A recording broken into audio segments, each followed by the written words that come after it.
Hey, what's going on, guys? We're back in the garage again today, and today's project, I'm going to be replacing the cam sensor connectors on both sides of the vehicle. If you're not aware, as the S2000 gets older, these connectors and the spark plug coil pack connectors get extremely brittle over time. So as you go to take them off there, the tab breaks off of them. I just did a valve adjustment on here and broke both the connectors on there. So I've kind of got them cobbled together with zip ties right now. It's not a good look and obviously not the right way to do it. So today I'm going to be replacing those connectors. So the connectors that I have, I bought these off of eBay. I'm going to use the blue piece there and the actual connector itself. I'm not planning on using the pins. So yeah, this is everything that comes in the kit. Comes with two connectors, two ends that go in the connectors, 6 pins and 6 plastic pieces, so that gives you one chance to screw up if you're actually going to crimp those pins on yourself. So yeah, let's go ahead and get this installed in the car. Okay, so the first thing you're going to want to do before you get too far into this is you're going to want to make sure that the new connector actually fits. So in my case, I'm going to have to cut my zip ties off.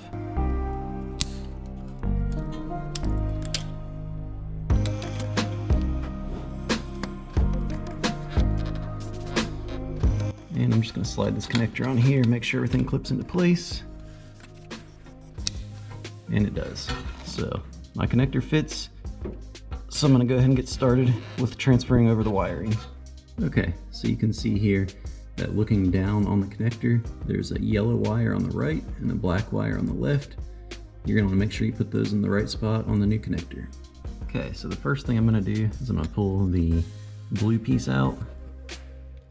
Should just be able to grab that with some needle nose pliers, pull it out just like that. Next up, I'm going to take a pick and I'm just going to force these connectors out the back side.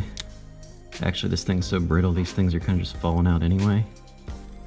If you look real close, you can see there's a tab in there. You're going to need to take the pick and press up on that tab. Or break the tab in my case, and once you break it, you should be able to force the pin kind of down.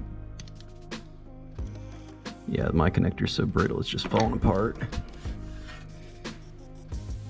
But you can see my pins are coming out the bottom here.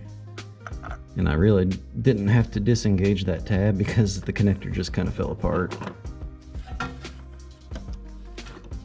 So I am hung up, oh, there it goes. Okay, so I've got the connector removed. Mine mostly fell apart as I was trying to disengage those tabs. So yeah, let's go ahead and slide these into the new connector. So yeah, we're gonna reference our picture here. You can see the yellow wire went on the right, black wire went on the left. And we're just gonna shove them in the back of this connector. So I'm orienting the pin with the 2 prongs. There's like 2 fork looking prongs here. Right there. And right there, those are going to be facing down as I slide that in to the right side since it's the yellow wire. And I'm going to take some needle nose pliers and push it up until it clicks. There was the click. Just give it a good pull to make sure it's not going to come back out. And now do the same thing for the other side. And that one just clicked in. Now the last thing there is to do is you want to put your new cap on your connector. This keeps the pins from coming back out. These 2 barbs right here. So it goes on, here's the top of my connector. So this is going to go on the bottom. I'm just going to kind of orient it down. Just like that. And press it in place. And now you're good to go. That is a connector swapped. Okay, and here's what it looks like with everything done. Looks like a connector, looks like it should, but the latch is in place. The new connector isn't super brittle. So yeah, I'm just gonna repeat the same thing for the other side, and then we should be good to go. Okay, well I'm not gonna go step by step on this side because it's the exact same process, but I am gonna show you where the connector is and the wiring on the back in case you forget to take a picture of it. Here's how the connector is oriented. And if you're looking at the top of the connector, you've got a red wire on the left and a green wire on the right.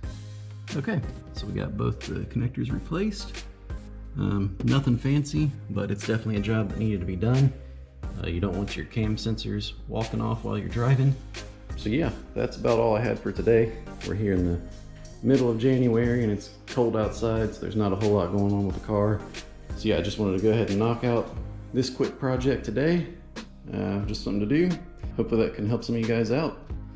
Thanks for watching.